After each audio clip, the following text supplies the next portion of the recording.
Thank you for the introduction. I want to present you the topic simulating the world using SimPy, and I want to present you a practical example.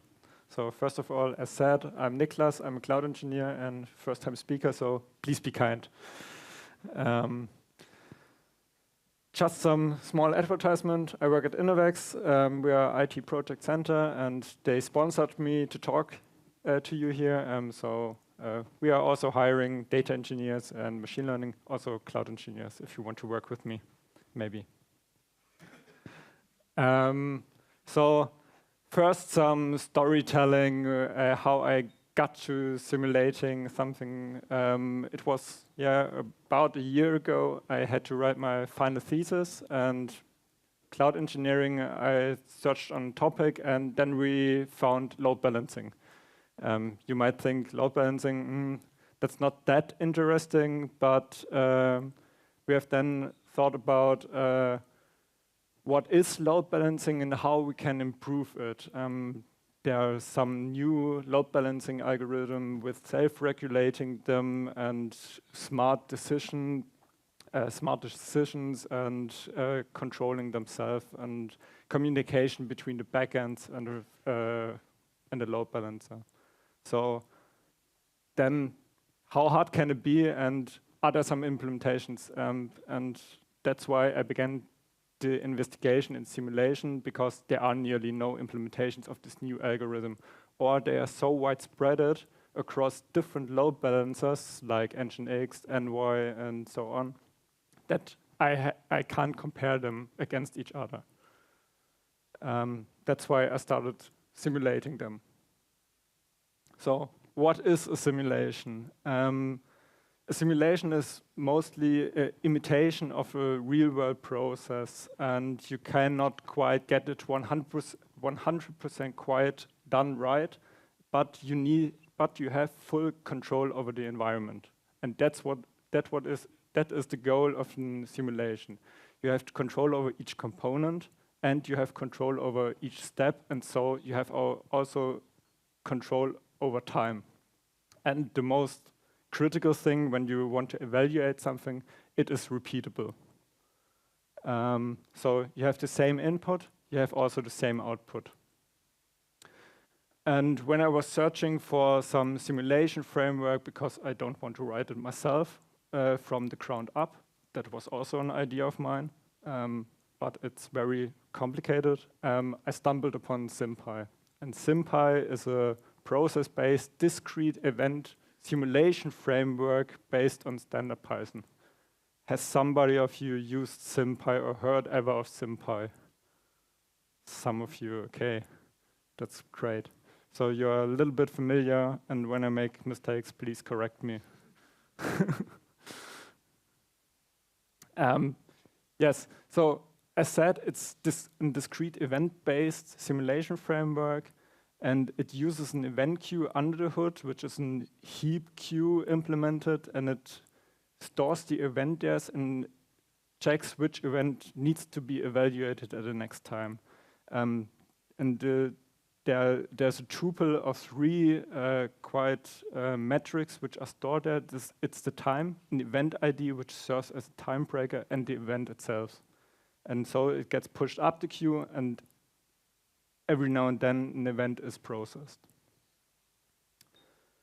So a short introduction to SimPy. SimPy uses an environment, which is, in most cases, has a clock in it, and you can run it until the inner clock has reached a limit. So this is very basic. You create an environment and run it. There's nothing happening here.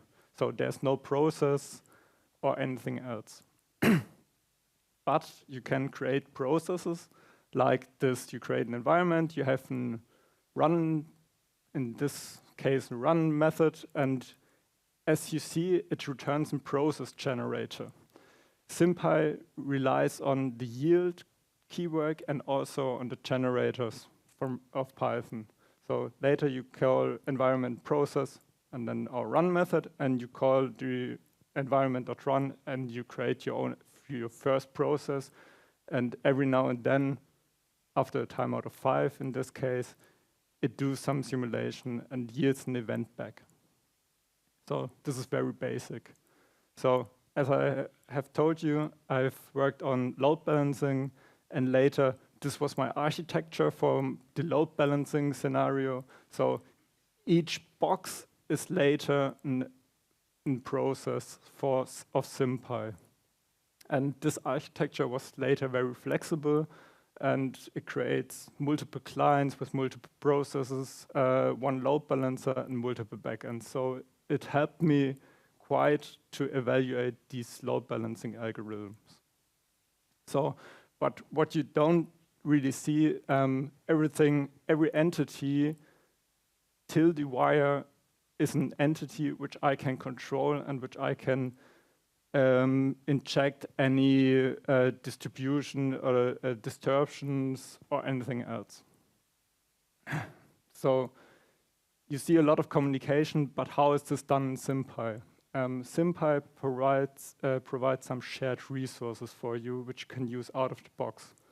One simple one is just the resource called, and it just uses or shares a resource with multiple users.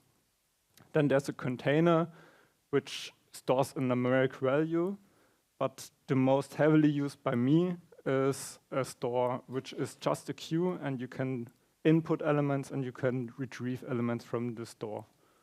And the access, like always, is just done via the yield keyword and the get and the set put.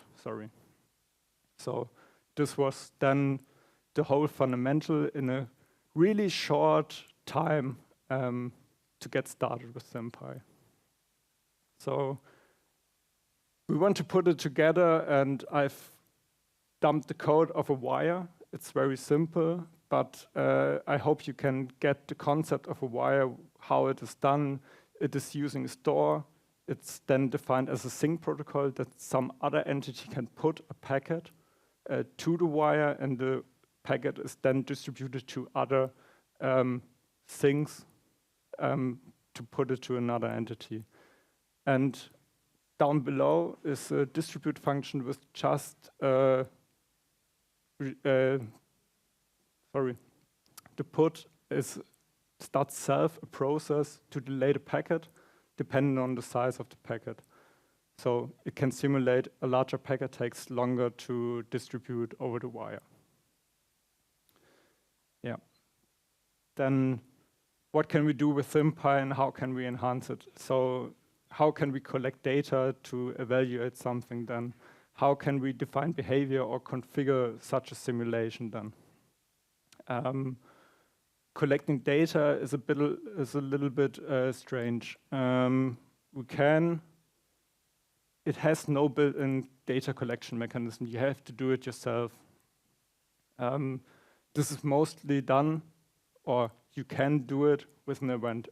For me, this worked perfectly fine. So there was an event triggered every now and then, which is configurable, and just recording the stats of other entities which have been passed to the collector. This is very flexible. Every entity can determine what it wants to collect.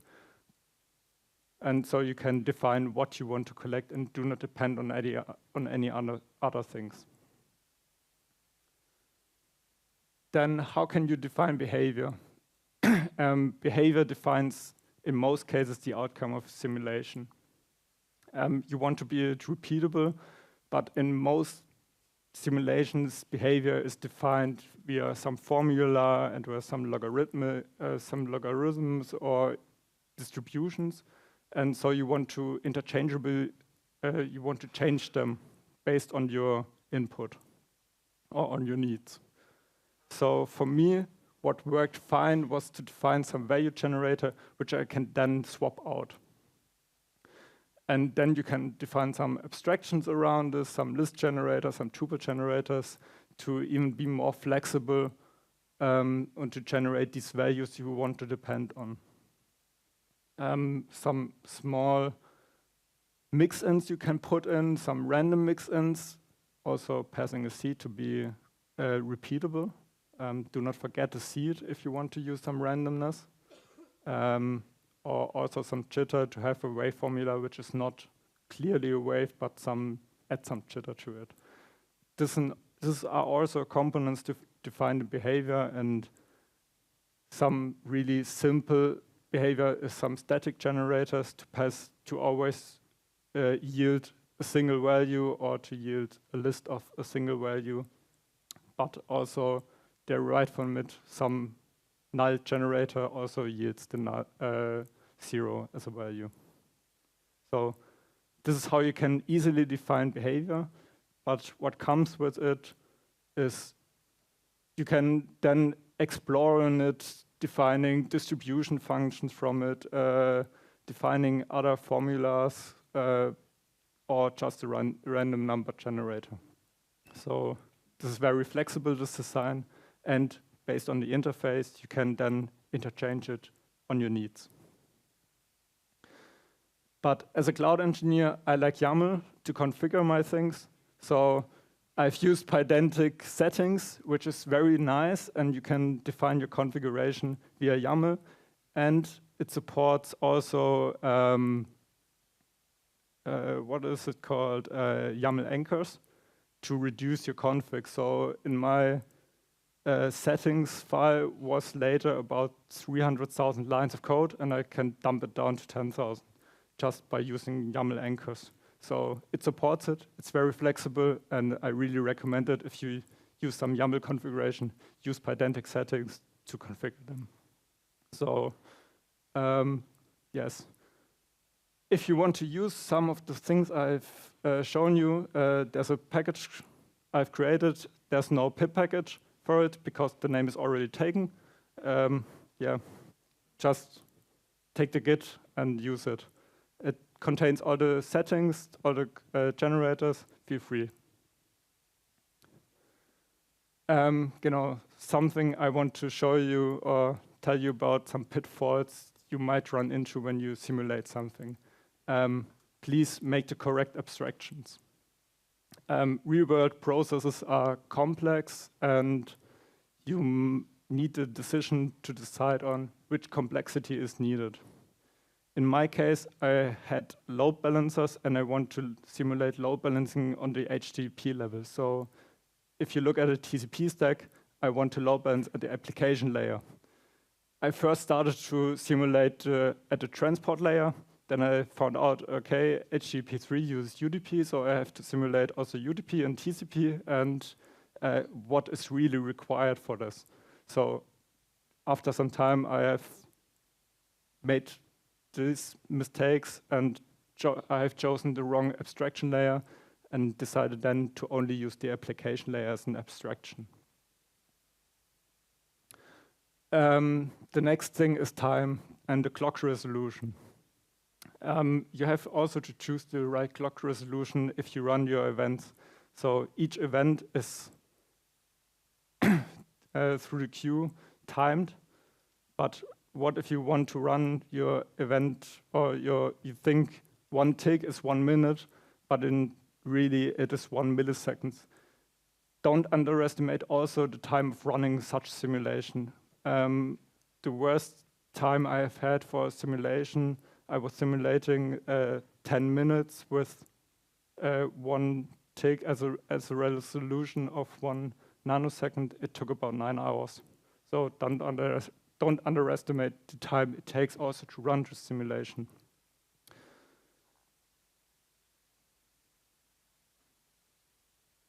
And also think about the expected outcome you want to achieve.